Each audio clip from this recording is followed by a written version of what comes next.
Welcome to Cheater Confessions. Let's get started with today's story. When Mia and I moved into Maplewood Estates, I thought it was the perfect way to begin a new chapter.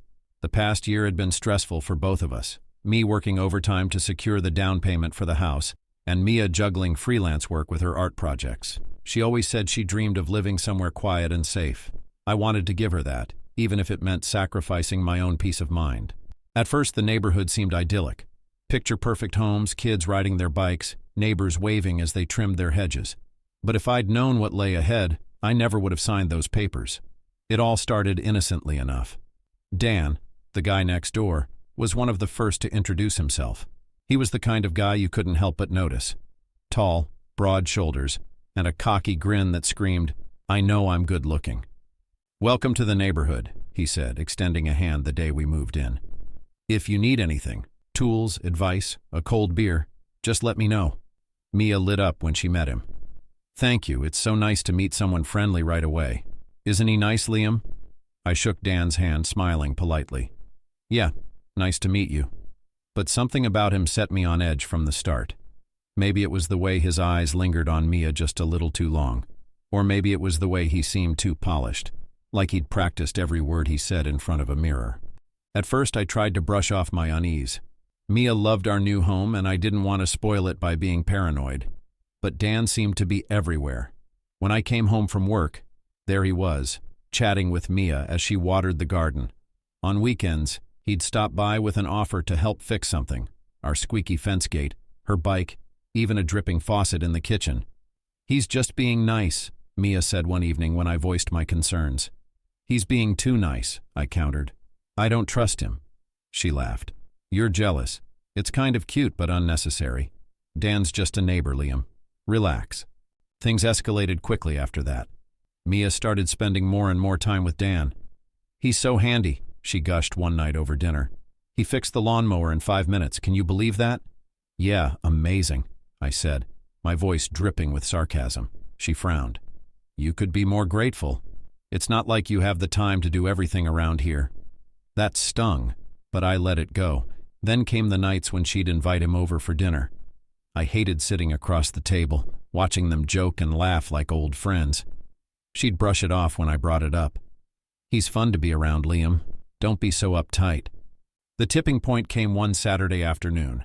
I'd planned to take Mia out for lunch, but when I got home, I found Dan in the living room, holding a glass of iced tea. Mia turned to me, her face lighting up. "Oh, hey. Dan stopped by to show me some sketches for the landscaping project he's doing. Isn't he talented?" "Great. Can we talk for a minute, Mia?" Her smile faltered. "Now?" "Liam, we're in the middle of—" "Now," I said, my voice sharp. I led her into the kitchen, keeping my voice low. "What is going on?" I demanded. "Why is he always here?" She folded her arms. "You're overreacting. He's a neighbor, and he's helping us. Why do you always assume the worst?" "Because he's acting like he lives here." Her eyes narrowed. "Maybe if you weren't working all the time, I wouldn't have to rely on him so much." I was stunned. Rely on him? For what, Mia? Emotional support? Or something else? She stormed out of the room without answering. That night I couldn't sleep. My mind raced with possibilities, each one worse than the last. Was I imagining things? Or was something really happening between Mia and Dan? The next day, while Mia was out running errands, I did something I never thought I'd do. I installed a small hidden camera in the living room. I felt sick as I set it up, but I had to know the truth. For the next few days, I forced myself to act normal, and I avoided bringing up Dan. I kissed Mia goodbye before work, made small talk over dinner, and even joked about the nosy old couple across the street. All the while, the camera recorded every moment in that living room. Each night after Mia fell asleep, I'd slip out of bed and check the footage on my laptop. Most of it was mundane, Mia watching TV, scrolling through her phone, or sketching on the couch. For a brief moment, I wondered if I was wrong, if I'd let my jealousy create a problem that didn't exist. But then came Wednesday evening. I had to work late that night, but the camera didn't miss a thing. When I checked the footage later, my heart sank. Dan showed up just minutes after I left the house. At first it seemed innocent enough. He and Mia sat on the couch chatting.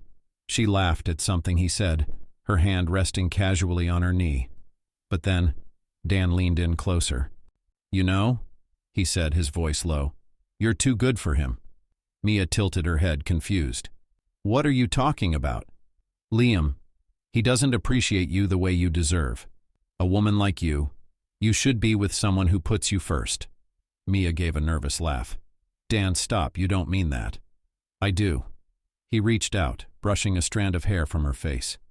I've been wanting to say this for weeks. I care about you, Mia, more than I should. I watched in stunned silence as Mia hesitated. For a moment, I thought she'd push him away, tell him to leave. Instead, she leaned forward and kissed him. My chest tightened as I stared at the screen. I couldn't believe what I was seeing. They kissed for what felt like an eternity, their hands wandering, their laughter soft and intimate. Then, as if there was some unspoken agreement, Dan stood up and reached for Mia's hand. She hesitated for a moment, glancing toward the front door, but then she let him guide her down the hallway, toward the bedroom. I watched as the camera caught only glimpses.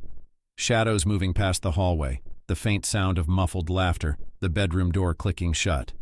I didn't need to see what happened next to understand the betrayal unfolding just a few steps from where I had once kissed her goodnight. They were in there for nearly an hour. Afterward, they returned to the living room, their movements casual, as if nothing monumental had just happened. Mia sat on the edge of the couch, her hair slightly disheveled, while Dan leaned against the armrest beside her, watching her with that same smug grin that now made my stomach churn. He leaned down and kissed her again, slow and deliberate. She melted into it, her fingers lightly brushing his chest. Then Dan pulled back, smiling.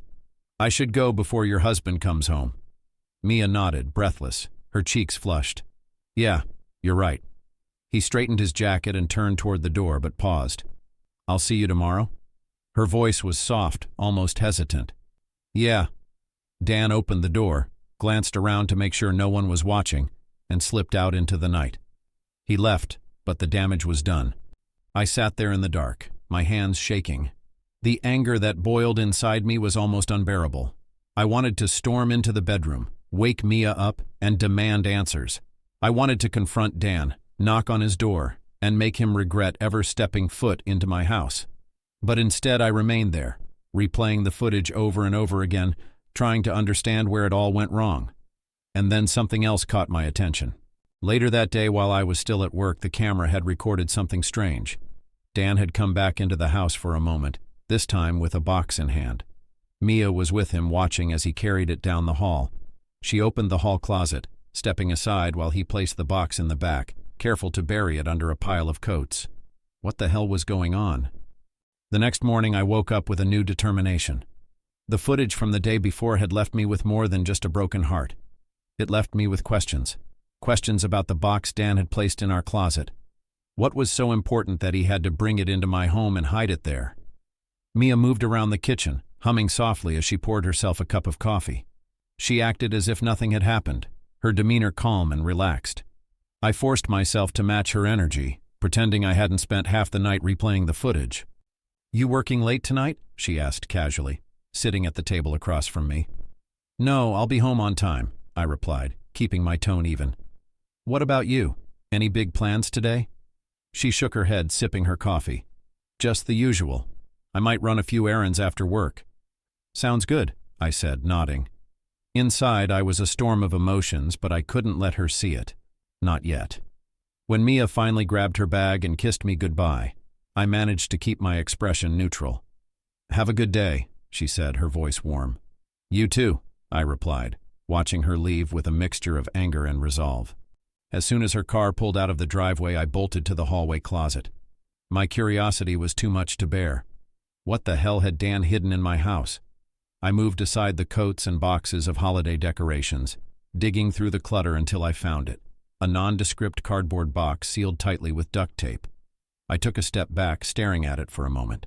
My heart pounded as I reached for the roll of scissors nearby and cut through the tape. The lid popped open, revealing what looked like the contents of a thief's treasure chest. Inside were stacks of cash, wrapped in rubber bands. Beneath the cash were expensive-looking jewelry pieces, gold necklaces, diamond rings, and bracelets that sparkled in the sunlight streaming through the window. Underneath those were small electronics, watches, phones, and even what appeared to be a gold-plated lighter.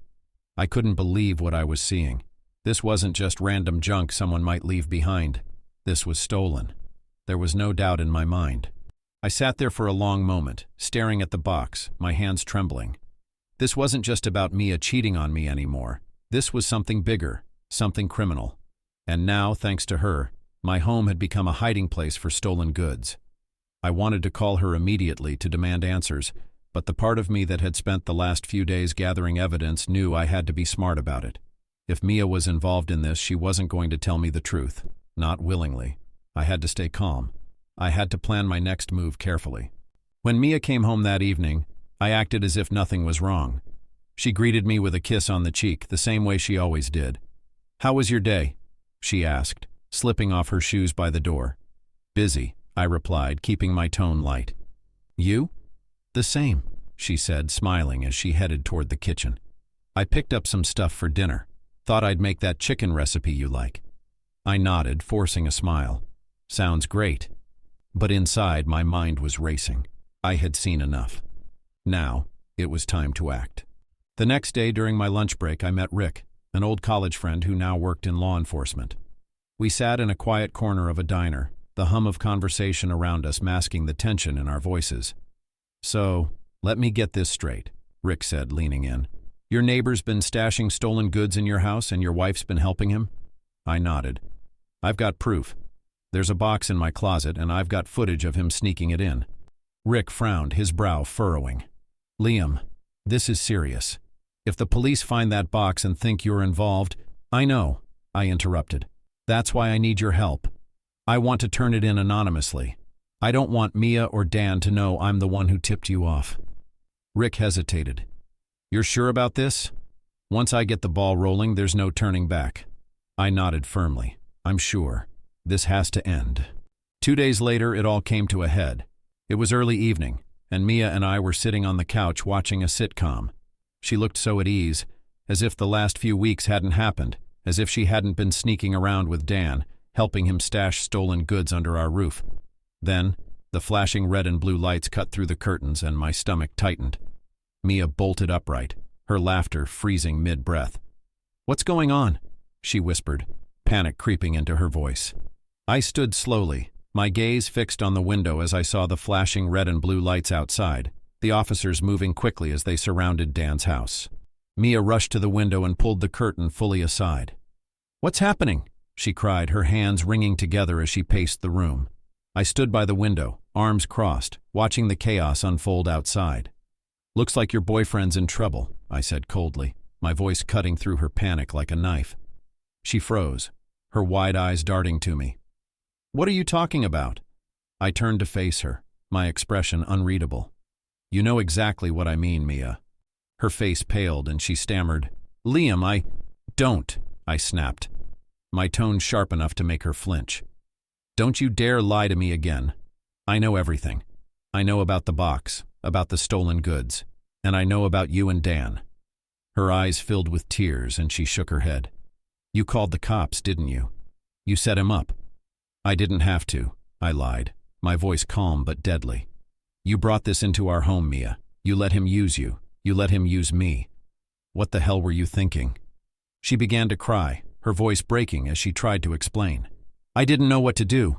He said he needed a place to hide something for a while, and I thought—" "You thought what?"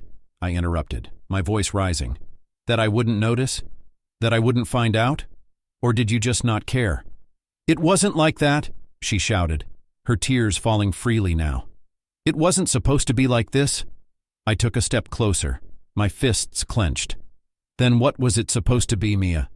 Because from where I'm standing it looks a lot like betrayal." She looked away, her shoulders shaking with sobs. "You don't understand." "Then make me understand," I demanded, my voice shaking with anger. "Tell me why you did it. Tell me why you threw away our marriage for him." She hesitated for a moment, then whispered, "Because I felt alive with him." The words hit me like a punch to the gut. "Alive?" I repeated, my voice dripping with disbelief. "You're telling me you threw away years of trust and love because Dan made you feel alive?" She wiped at her tears, her voice trembling. "You weren't home, Liam. You were always working, always busy. I was lonely."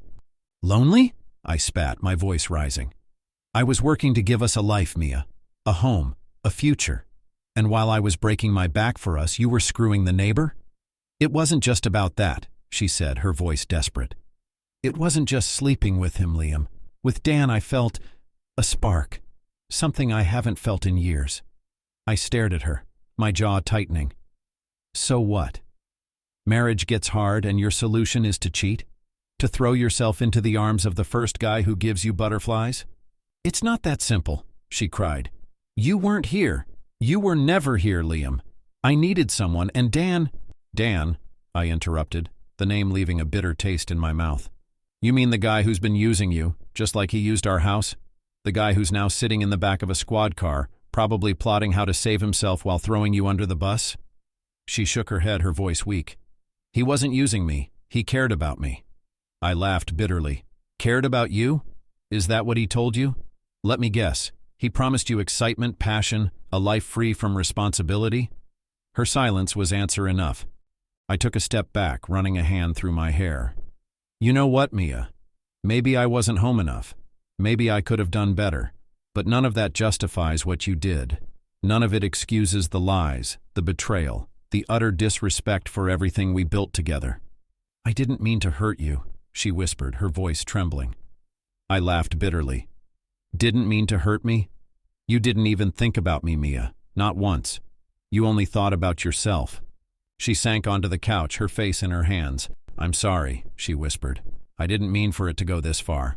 But it did, I said coldly. And now it's too late to fix it. We sat in silence for a long time, the weight of her confession hanging heavy in the air. Outside, the police cars were gone, leaving behind only the faint glow of streetlights and the shattered remnants of my trust. What happens now? She asked finally, her voice small and fragile.